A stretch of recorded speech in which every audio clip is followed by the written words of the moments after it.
Hey guys, how's it going? It's Kurt and Thomas again from condoassets.ca, and today we're going to be talking about somewhat controversial topic, and that's rent control in Ontario. Basically, Ontario has had some form of rent control since 1944, and the first significant change, or the first time it was really taken away, was 1997, and that was Premier Mike Harris's PC government.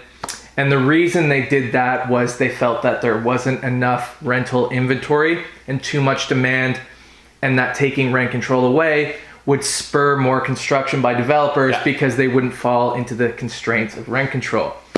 In 2017, Kathleen Wynne took this away and made rent control cover every single rental unit in Ontario, regardless of when it was built, when it was occupied, anything.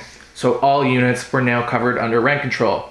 Premier Doug Ford, another PC conservative, just recently made another significant change to our Ontario's rent control rules again, and these came into effect November 15th of this year.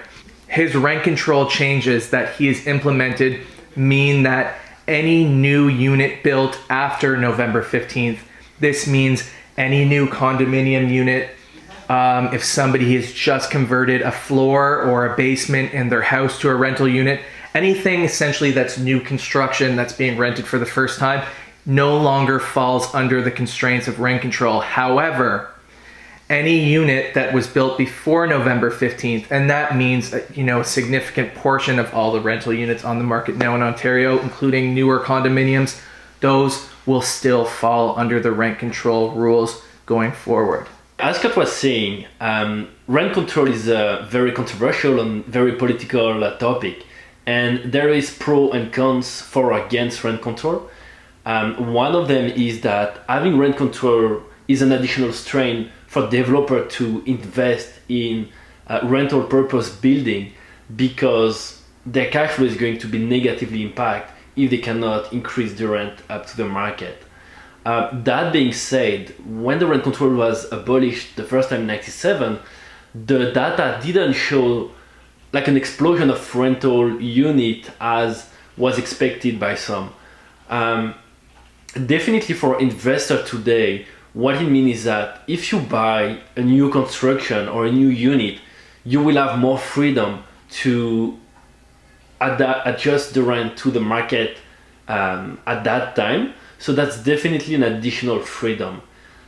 What that means for renter is that if you're already into a unit, as Kurt was saying, your rent cannot be increased over the Ontario guideline, which for 2019 is 1.8%. What that means also is that if you move into a unit that is not new, that was not built after the 15th of November this year, your rent cannot be increased more than the guideline as well.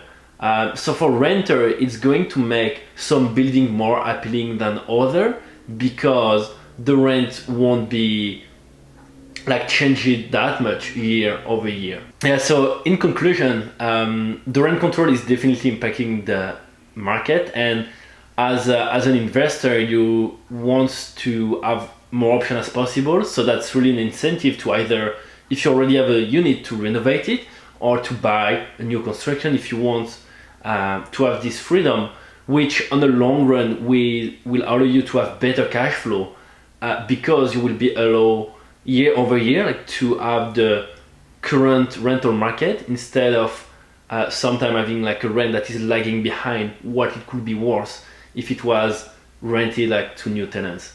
So thank you guys for following us. Let us know if you have any questions, comments. We'll be happy to help you, and have a great day.